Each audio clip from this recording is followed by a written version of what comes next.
This is Brent, president of B2C Fitness, and we're talking about anterior oblique subsystem integration. Now, your anterior oblique subsystem is your external oblique, continuous with your abdominal fascia, continuous with the opposite adductor. Now, the function of this subsystem, just like all other subsystems, is to help us transfer force between our lower and upper halves. In the case of the anterior oblique subsystem, it supports our anterior kinetic chain. So anytime we do legs with pushing, it keeps us from going backwards this way, as well as it helps to turn in our kinetic chain. Now, we can start using anterior oblique subsystem integration exercises for anybody who we want to increase in strength in pushing motions. Let's say we have a football lineman. Football linemen have to explode, push from their legs, transfer that force up into their arms to push off. So our integrated exercise, which is going to be legs with push, might be great for somebody like that. In this video, however, we're going to talk about where anterior oblique subsystem integration plays a role in our corrective exercise, or our improvement of the quality of movement of our clients and athletes. Now, the anterior oblique subsystem plays a role in two of our major dysfunctions. First off, in upper body dysfunction. That's those individuals who have a downwardly rotated and anteriorly tipped scapula, as well as internal rotation of the shoulders, often also have an increased kyphosis in their thoracic spine and overactivity of their anterior oblique subsystem. In the case of these individuals, we don't want to do anything with the anterior oblique subsystem. That means if we can get away with it, we're also going to take things like planks, crunches, and chops out of their core exercise, because the last thing we want to do is increase activity here.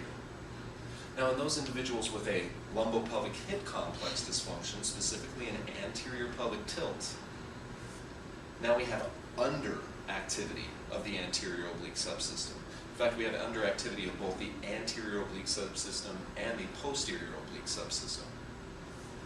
So at this point, we're going to go ahead and release and stretch our short hypertonic structures. We're then going to do isolated activation for our long underactive structures. So we're going to fix the pieces first, and then we're going to use the exercises that I'm about to talk about to start integrating those pieces back together and increase activity of a muscle synergy. I'm going to have my friend Laura come up and help me demonstrate some of the exercises that we would use to help correct underactivity of the anterior oblique subsystem. Now, once again, it's external oblique, abdominal fascia, contralateral adductor.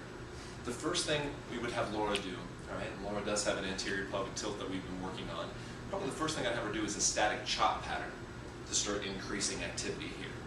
Right? So in a static chop pattern, she has to use her legs to stabilize, keep her glutes squeezed to correct the anterior pelvic tilt, and then it's the resistance of that band wanting to pull her out this way that starts increasing activity here. The next thing I might use is just a standing press pattern. Same thing.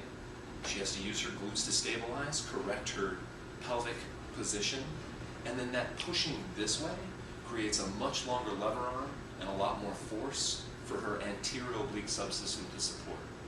The first dynamic integrated exercise that we use is actually going to be a step up to press. So I'm going to have Laura go ahead and demonstrate this exercise. She's going to grab these bands here. All right. And what I want you to do, Laura, is I want you to go ahead and step up, stabilize, squeeze your glute, tilt your bum under, draw in, and then go ahead and press forward. All right. Stabilize and press. And you guys can see the increase in activity and all of this musculature on the front half of her kinetic chain. Good. Press. Now Laura's got this down pretty good.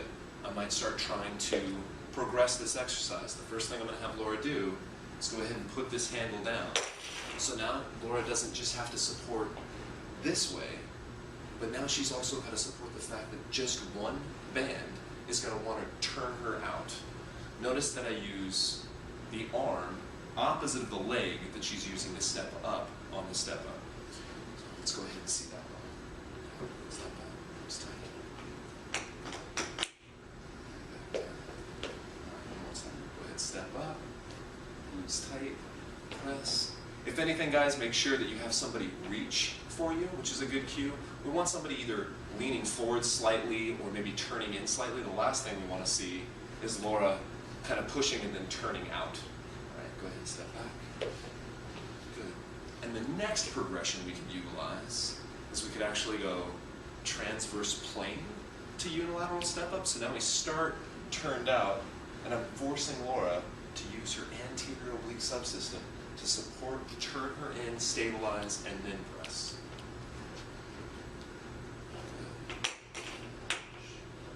Let's see that one more time.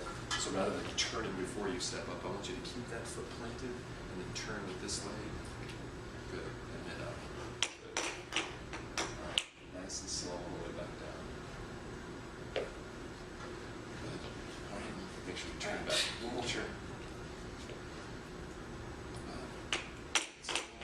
Push. And then release the rotation and step back to your beginning position. Good. So guys, just to recap the anterior oblique subsystem. Anterior oblique subsystem, external oblique, abdominal fascia, adductor. Helps to stabilize our anterior kinetic chain. Is underactive in a lumbo-pelvic hip complex, specifically an anterior pelvic tilt. And we're going to use exercises that have legs with a push to start integrating that subsystem back into our movement patterns. Hope you guys enjoyed the video. Thank you.